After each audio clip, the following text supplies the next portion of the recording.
Hello guys, it's Kostas from Tulol, and in this video we're gonna react on this video. This was a video for Hogwarts Legacy from GAMERANX. GAMERANX is a very huge channel reviewing games, impressions, stuff like that. And we want to make this video to explain some of the things they say. And yes, I mean, if you want to learn more, leave a like. All right, we're gonna detail analyze this video, and yeah, let's go. There's a new Harry Potter game and, well, there's actually a lot to it. Hi folks, it's Falcon, and today on GameRanks, 10 things you need to know about Hogwarts Legacy. So starting off at number 10, let's go. The basics. The official marketing materials, website, etc. describes this game as an immersive, open-world action RPG set in the 1800s wizarding world. Now, that in mind, it's single player, there's no multiplayer elements, no co-op, no nothing like that.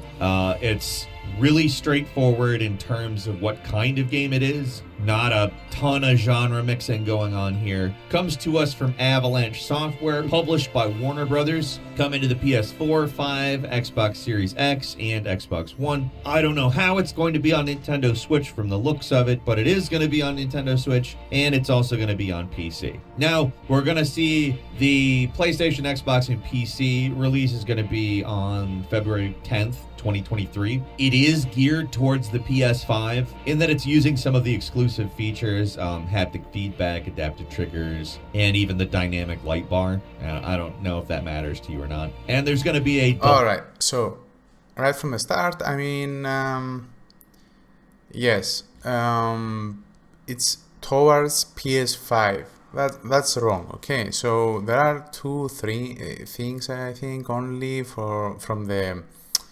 You get a quest, which quest is really important because if you go to the FAQ, this they don't mention this in the video, but it says here that if you go to Hogsmeade, that shop, you will be able to create your own shop. All right, let me show you.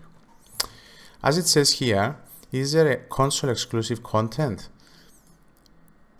Players who complete the Haunted Hogsmeade shop quest and associated dungeon will also get exclusive access to their own shop in Hogsmeade, where they can sell items and gear at rates better than anywhere else in game. So, I mean, it's something, right? So, it's not like it's game changing, but you will have a better time selling stuff and getting more resources, let's say more coins to buy more stuff in the game. This is the one thing I think it's important if you have a PS5, alright? And the other thing is the Dark Arts Battle Arena. I'm not really sure where you can get that, but to be honest, I think it's the deluxe edition.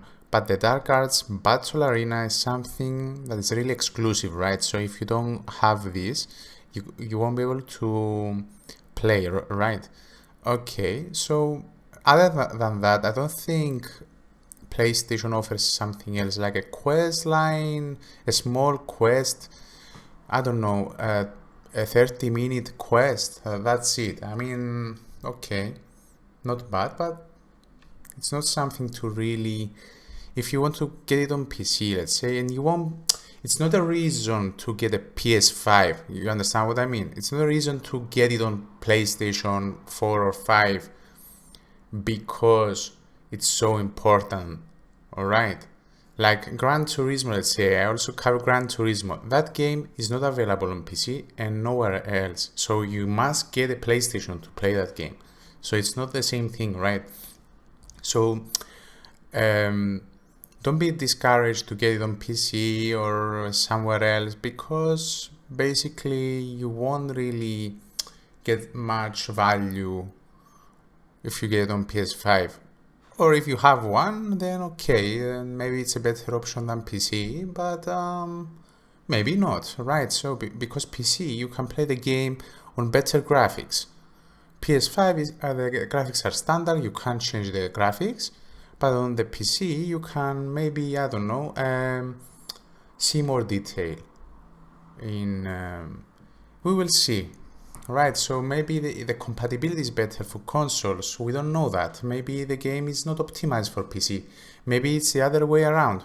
But the other way around is rarely the case, because it's always the case that PC is not optimized, not PlayStation, because these types of games are for consoles basically. But I don't think you will have a problem. We will see, but it's not a reason to get a PS5. That's what I'm trying to say. It's not a reason to get a PS5 for Hogwarts Legacy. Let's continue. Deluxe edition that includes the Dark Arts pack and some other goodies. But the big thing here is you get 72 hours of early access to the game, so you get the experience before anybody else does. Good for you. So at number 9, you create your own character. Now, it's an action RPG, and that's pretty standard with action RPGs nowadays. But I think with a franchise like Harry Potter, it's really good to have something like this because, like, that's kind of the point. It's for you to kind of feel like you're part of the Harry Potter universe. So creating a character seems like a no-brainer. You customize your own witch or wizard. Apparently, there's a lot of depth. You're not locked into Gryffindor either. You can pick. Well, I want to say something about this. Whichever has not the depth. A lot of depth. Let's see the depth, guys. Your own. I mean, it's the same face. It's this face. I hope there are more faces, and we didn't see any depth, to be honest. Alright, you can be female or male, but the problem here is that we didn't see actual facial stuff and, only some haircuts and some accessorized stuff, but we didn't see any nice customization. So I'm really skeptical, to be honest, for the character customization screen, character creation screen, but we will see. I don't think it's very cool so far. I didn't see, not even changing the eye color, let's say. They didn't show us something, but we will see. Witch or wizard. Apparently there's a lot of depth. You're not locked into Gryffindor either. You can pick whichever house you want, which is obviously not how it works inside the world, but whatever. The ability to choose a different house is very important, and I want to see having more depth as well, and it seems to have more depth. This is right. But let's say Gryffindor can have access to certain stuff, and Slytherin can have access to certain stuff, etc. And they get some bonuses.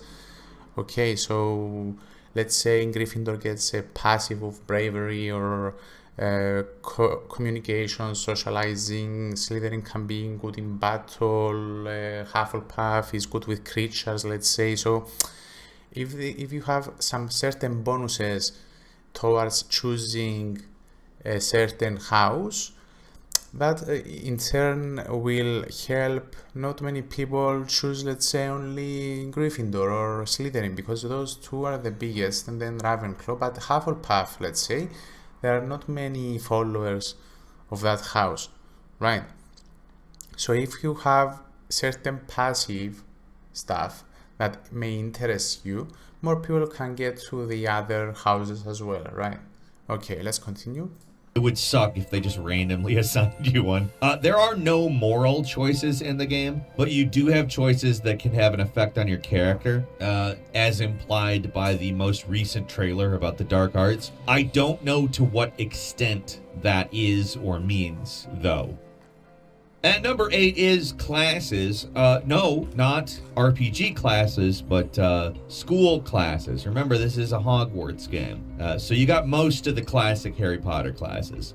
You attend them, that increases your skills. I assume that's probably not the only way to increase your skills, but it's probably the way that unlocks the most stuff. The FAQ says you get like charms, defense against the dark arts, herbology, potion classes where you learn to cast spells, grow magical plants, brew potions, and more. The gameplay trailer also mentions all these classes, as well as gives us the "to name a few" line, so there's probably quite a few more. Or at least they want you to think there are quite a few more, I don't know. So it's not like entirely even clear how these classes are gonna work, but from the trick... Well, the classes, okay, so the Hogwarts classes may work something like a story. Because it's a single player game, you will unlock some, foundational stuff for your character, progress the story, stuff like that. So it's not like you can, let's say, not go to the classes and do something else. It's not a sandbox RPG, right? So you must complete these classes to progress with the story.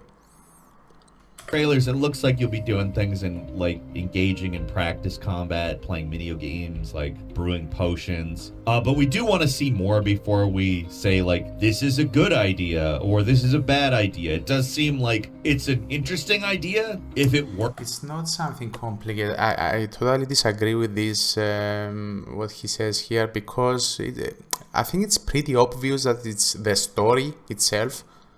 You progress the story by going to classes, because the way of the cinematics and the conversations, you understand with those clips that it's the story. It's basically the story, and you progress the story. It's not like I just don't go to the classes and I do other stuff. I will be locked for some abilities if I don't go there, I think. That's what I'm saying.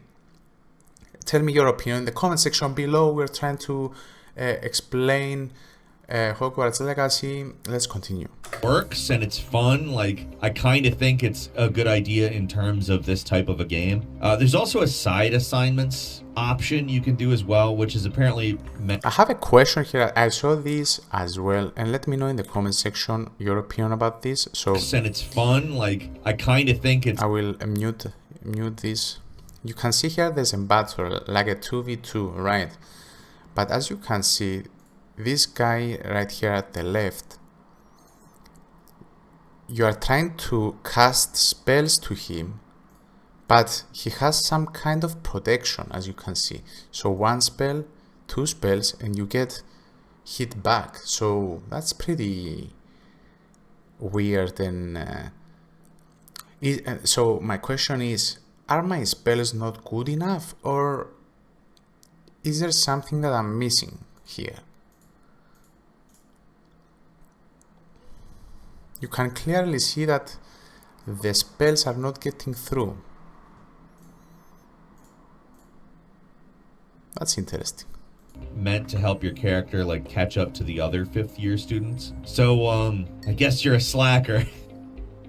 At number 7, this is a full-blown RPG. You can level up your character, and it's like all the kinds of upgrades and talents and skills and stuff you'd expect in any other role-playing game. The upgrades seem to be presented as cards in this talents menu. There's a space that allows you to sow and harvest plants. You can craft potions. You can upgrade your equipment. Challenges can be completed to earn experience, and your magic gear is upgraded and changed to better fit your playstyle through this process. So it sounds like in terms of RPG classes, not school classes, it doesn't sound like that's how this game works. It sounds like you can pretty much build your character however you want. I'm sure you can probably emulate a class if you really want to, because you can approach different situations. I don't agree with this. Okay, so you can approach, yes, you can build your character and let's say have a profession, a better profession on some certain spells or type of gameplay. It's like you build your combat. It's not like you have a class or you can emulate a class per se. So you can be a healer or let's say you can be kind of a tanky character with less damage, stuff like that. But it's not like I have a sword or I have a shield. You understand what I mean, right? So you basically build your character however you want. You have a lot of versatile spells to use and consumables as well as gear. But you can see here the gear, right? Like this one with the mushroom on top. I think this should give you a bonus on let's say herbology or stuff like that. So you might have some gear towards crafting or stuff like that. Or maybe you have a defense against, let's say, water attacks, fire attacks, electric attacks, and undead creatures, stuff like that. I don't think you can emulate a standard RPG class. Let's continue. On playstyle, so like you could fight enemies head on, you could turn invisible, you could take them out of action with a spell. So depending on your playstyle, you may kind of emulate a class, so to speak. But in terms of school classes, they'll apparently break up the quests and side quests, etc. Also, there's loot to find, stuff to buy, crafting to do, like basically everything you'd expect in an RPG. This is not everything you could expect from an RPG, because as you can see here, the room of requirement is pretty detailed, right?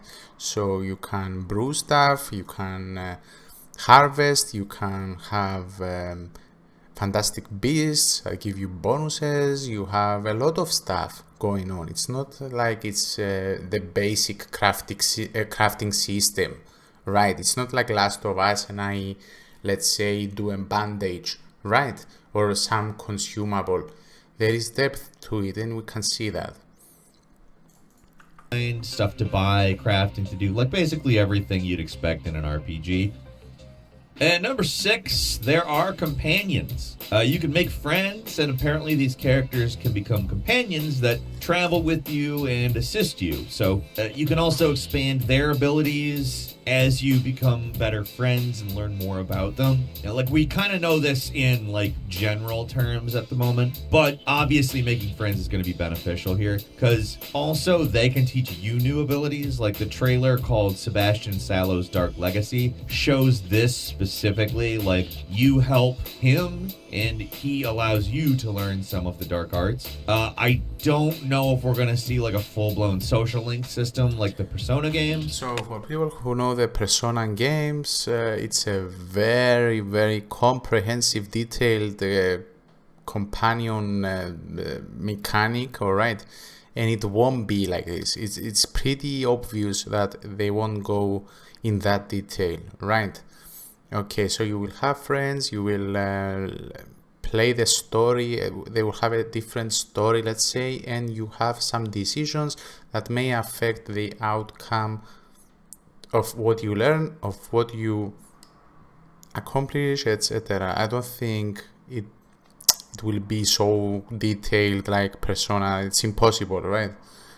And we didn't see so many characters to let's say see that the game is going in that direction, that having friends and building the friendships is so important in this game. It will be important, it will progress the story, but in Persona it's very, very important. It's so important that you can't really play the game if you don't focus on that 100%.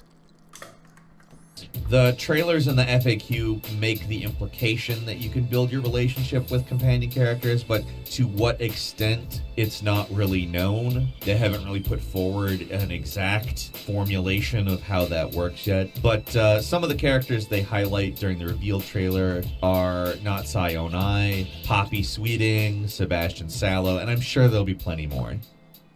At number 5, and I think this is obvious based on the game being set in the 1800s, but it's set way before the Harry Potter book series. Most of the characters are different. Some who were around during the books will be around during this game, like Nearly Headless Nick. He's the ghost guy in the official gameplay trailer. Your character joins Hogwarts late. Okay, so I have this question right. I'm a 5th year student, right? Why do I need to choose my house? This is pretty weird to me. Okay, this is pretty weird to me. Why do I need to choose my house? Right. So I have the hat right now, the sorting hat. Why do I have the sorting hat? I'm a 5th year student. Did I come from another place? Did I come from another school? What happened to me? And I'm now be sorted to my house. This is really important, I think, to the story, and they will explain this why, but nobody said anything on YouTube or any social media, or at least I didn't saw someone say something like that.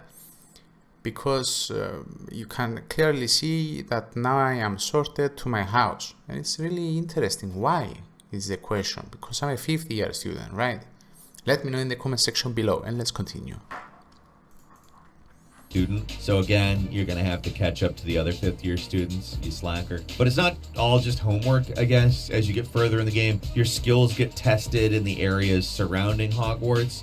Your character gets caught up in a dangerous mystery as well and works with this new character, the accomplished and enigmatic Professor Fig. Like, apparently you're investigating a potential goblin rebellion, at least at first. But the trailer makes it clear that there's more darker and complex things that are at play, and a mysterious magical power that the professors themselves don't even understand. So, plenty of intrigue. At number 4, Hogwarts is fully explorable. Now, for a lot of Harry Potter fans, that's probably something to get pretty excited about. Maybe even enough to play the game itself. Getting the chance to explore a bunch of iconic places from the books and movies in 3D, like the Great Hall, the Clock Tower, the Hospital Wing, and also like unseen areas in any of these series like the kitchens, to just have free reign over that. People who love this series will probably be in... I don't like this photo, sorry, but I don't like this photo. Hog heaven. Get it? It's like you are some kind of geeks, and just because you are a big YouTube channel, you can't make fun of us, okay? Just don't make the video if you wanna make fun of us, okay? Sorry about that. According to the FAQ, Hogwarts Castle can be explored fully. You'll be able to attend classes, find dungeons, secret... This is pretty nice, okay? So the Hogwarts, we will see Hogwarts as it should be, because I played the last games years ago, and they had literally almost nothing. Alright, so it's a great time to get a fully Hogwarts, fully explorable castle, right? Passageways, uncover puzzles, blah blah blah. And each of the common rooms seems to be an important location. You can talk to fellow house members, and it's all like really... No one said that you can talk to house members, okay? Detail looking. It's... But you should be able to, right? Definitely the most beautiful version of Hogwarts we've seen in a game. I don't know if that's fair per se, because this is definitely the largest project where they've really actually... It's not about fair, okay? It's about the right time, okay? So, in the right budget. Done this. And other games going back quite a ways are a fairly non-advanced, let's say. But along with the school, there are other locations. The FAQ mentions Forbidden Forest and Hogsmeade Village, so you're not limited to just Hogwarts. Like in Hogsmeade, you can buy magic items and resources, recipes, clothing, etc. But I guess there's also other towns, like smaller little hamlets, to find all over the place, and they do have shops and side quests. So there's a lot going on. And as the school year progresses, there's, I guess, dynamic weather changes. So that's cool. Different seasons. I'm up for that. That helps make it seem like there's time passing, you know? At number 3, you can fly. Yes, broom flight is possible in the game, and there are broom races you can participate in. However, it seems like there's not going to be Quidditch, which is either a good thing or a bad thing, depending on your opinion of the fictional sport. Basically, he says here, honestly couldn't care less. I honestly couldn't care less. We honestly don't care about what you care, right? So what I'm gonna say about Quidditch is that better not include it in the game if it's not polished enough, because we are at a certain point. The game has a certain level, right? So it's very advanced, it's very nice. So if you put a mediocre experience on Quidditch, that will in turn be reviewed badly on the game. So will Quidditch be able will be in the game in the future? I think maybe it depends on the success of the game. They may do an expansion that you are able to play Quidditch, but it needs to be what's the word? It needs to be developed as comprehensively as the rest of the game. It needs to be a nice experience of it, right? So better not include it, like I said in the start, than include it and it's like a mediocre experience and you don't like it and it's not nice to play, right? It's a very difficult sport to capture the reality of it, okay, the essence of Quidditch. So just because that could mean making a whole different engine, mechanics, stuff like that in the game to truly capture the Quidditch, so they didn't include it. So what? No problem. We'll see in the future. Let's continue. But there's also a class specifically for flying, which gets you like accustomed with the flying in the game. Kind of seems like it might be your main way to get around outside Hogwarts, but it also doesn't seem like it's your only means of transportation. Like there are magical beasts. Like the reveal trailer shows your character riding a griffin, which So I will say something, but I may be wrong about this. So kind of looks. I like the flying, but for me, if I see this, I understand that it's the only way to do traveling in the game. So I would like to see if you, let's say, use a griffin to fly. It has some kind of stamina, so it will make you also travel on foot with another creature, and the creature needs to the other creature needs to get rest and stuff like that. So you won't be limited only to, let's say, one flying mount, which is faster, and then all the other fantastic beasts that are, you are able to mount. They don't give any value. That's what I'm saying. So better limit the flying aspect. Not entirely, but limit it a bit so you can enjoy other rides as well. That's what I'm saying. It's a lot cooler than a broom, I'll be honest. And number 2, just mentioned the magical beasts. They can apparently be fought and tamed. So the FAQ tells us that you can tame, mount, and ride certain creatures, so it sounds like it's a little more involved than just getting them.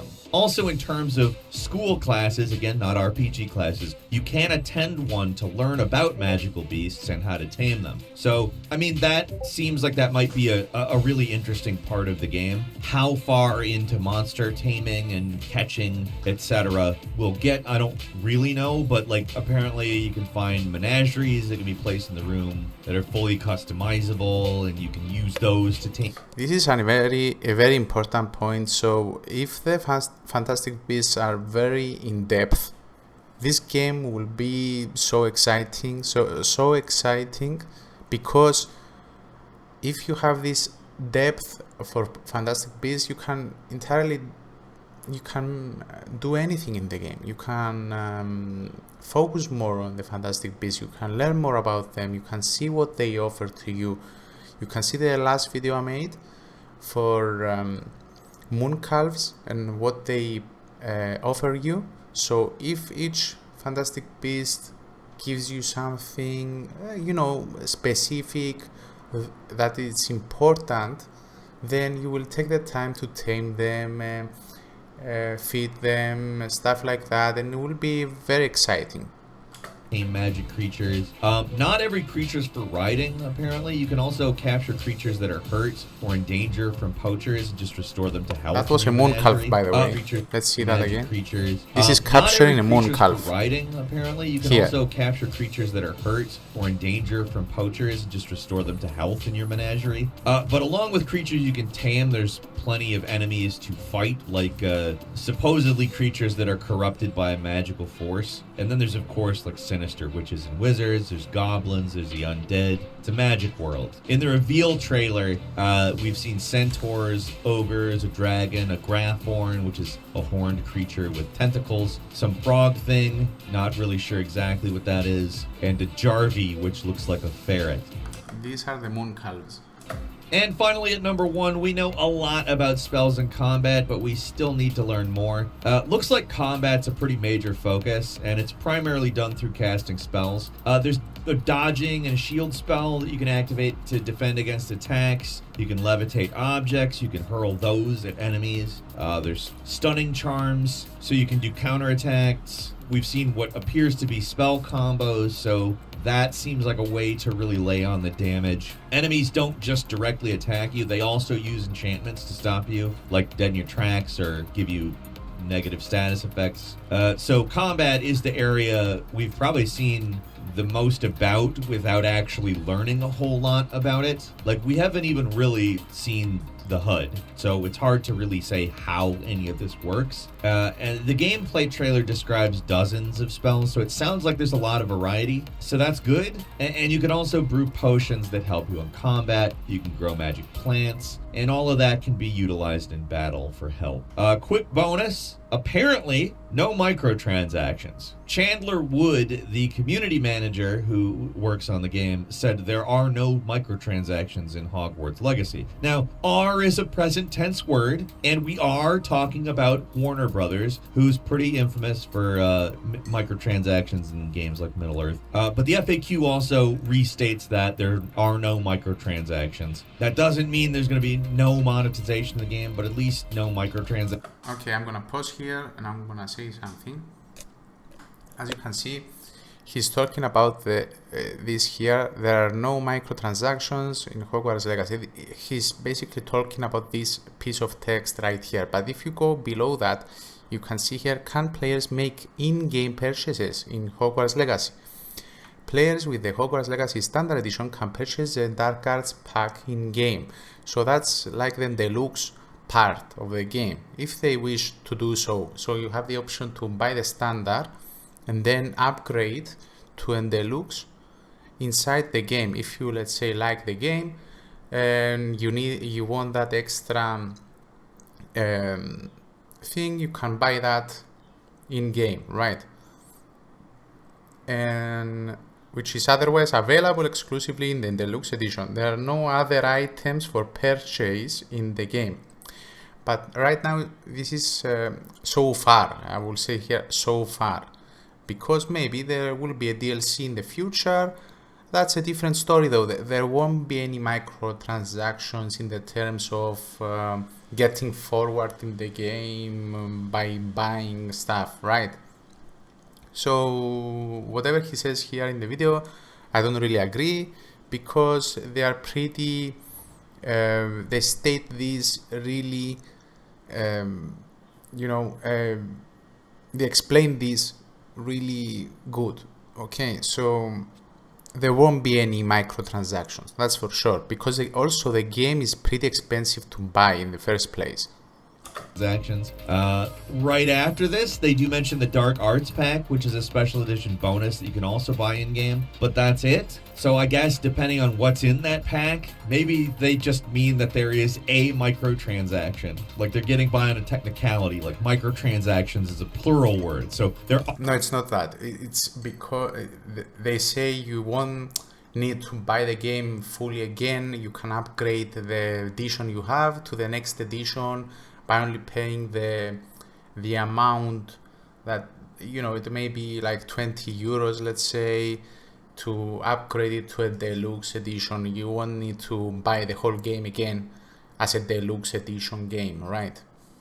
are no microtransactions. There's a microtransaction. I don't know. We'll see when it comes out. That's all for today. Leave us a comment. Let us know what you think. If you like this video. Okay, so guys, if you like this video, like the video. I wanted to make this a long podcast type of video. My name is Kostas from 2lol.